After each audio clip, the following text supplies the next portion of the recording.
আনোয়ার আলীর ইস্যুতে এবার ফিফার তরফ থেকে চিঠি পাঠানো হলো। এই বিষয়ে বিস্তারিতভাবে আপডেট দেবো আজকের এই ভিডিওতে। থাকছে একজন ভারতীয় খেলোয়াড় ইউরোপের একটি ক্লাবে সাইন করলো, তারও আপডেট দেবো আজকের এই ভিডিওতে। থাকছে বেঙ্গল সুপার লিগে একজন ব্রাজিলিয়ান স্ট্রাইকারকে সাইন করানো হলো, তার আপডেট দেবো। আর জানাবো কলকাতার একটি ক্লাবে এবার স্প্যানিশ ভিডিওকে সাইন করানো হলো।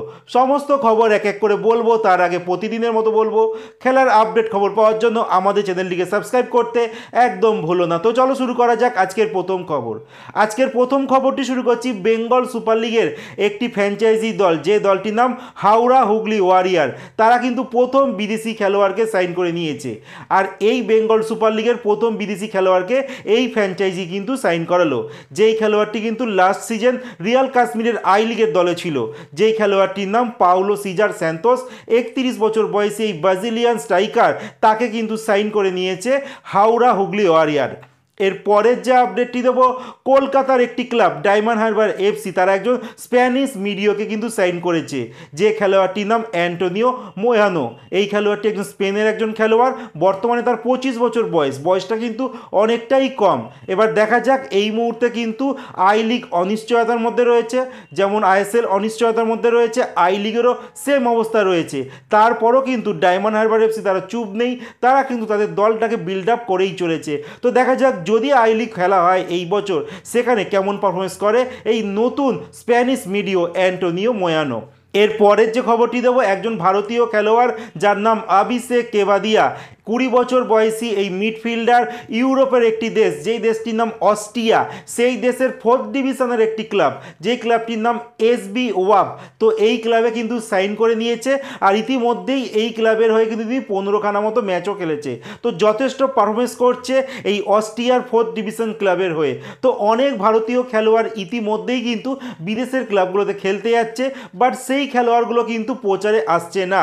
আমি যতটা সম্ভব চেষ্টা করছি কোনো আপডেট পেলে আমার ভিডিওর মাধ্যমে তোমাদের কাছে পৌঁছে দেবো কোন কোন ভারতীয় বর্তমানে বিদেশে খেলতে যাচ্ছে।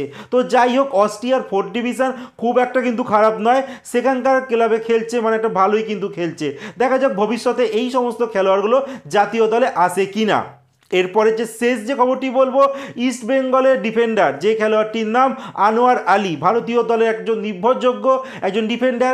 এই খেলোয়াড়ের সঙ্গে ইস্ট বেঙ্গল আর মোহনবাগানের যে টানাপোড়েন চলছিল, সেই ইস্যু কিন্তু এখনও অবধি সলভ হয়নি, প্রায় 1 বছর হয়ে গেছে।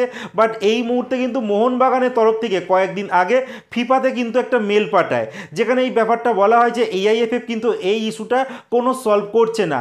আলটিমেট কিন্তু ফিফা থেকে কিন্তু মোহনবাগানকে মেল পাঠিয়েছে, আর তারা উত্তরে কিন্তু জানিয়ে দিয়েছে তারা কিন্তু এআইএফএফের সঙ্গে যোগাযোগ করছে, আর এই বিষয়ে কি আপডেট আছে সেই বিষয়ে তারা কিন্তু খোঁজ খবর শুরু করেছে। সম্ভবত খুব তাড়াতাড়ি আনোয়ার আলীর ইস্যুতে কিন্তু পর্দাফাশ হতে চলেছে। আর খুব সম্ভবত এটা আমি বলে রাখি, যেটা আমার পার্সোনালি মনে হয়, ইস্ট বেঙ্গলকে হয়তো কিছু ফাইন করা হতে পারে, খুব কয়েক কোটি টাকা, হয়তো 5-6 কোটি টাকা হয়তো একটা ফাইন করতে পারে এআইএফএফ এর তরফ থেকে। এছাড়া আনোয়ার আলীকেও কিন্তু কিছুটা ফাইন করতে পারে। বাট আগের যে ইস্যুটা ছিল যে আনোয়ার আলীকে কয়েকটা ম্যাচ বা কয়েক মাস সাসপেন্ড করা দেওয়া হয়েছিল, তো সেইটা সম্ভবত হচ্ছে না। হয়তো একটা ক্ষতিপূরণ টাকা এমন মোহনবাগানকে দিতে হবে, সেইটা হলেই কিন্তু ম্যাটারটা ক্লোজ হয়ে যাবে। এবার দেখা যাক এআইএফএফ এই ইস্যুটাতে ফিফা থেকে মেল পাওয়ার পর তারা কত তাড়াতাড়ি সলভ করতে পারে। এই বিষয়ে তোমাদের কি মতামত তোমরা জানাতে একদম ভুলো না।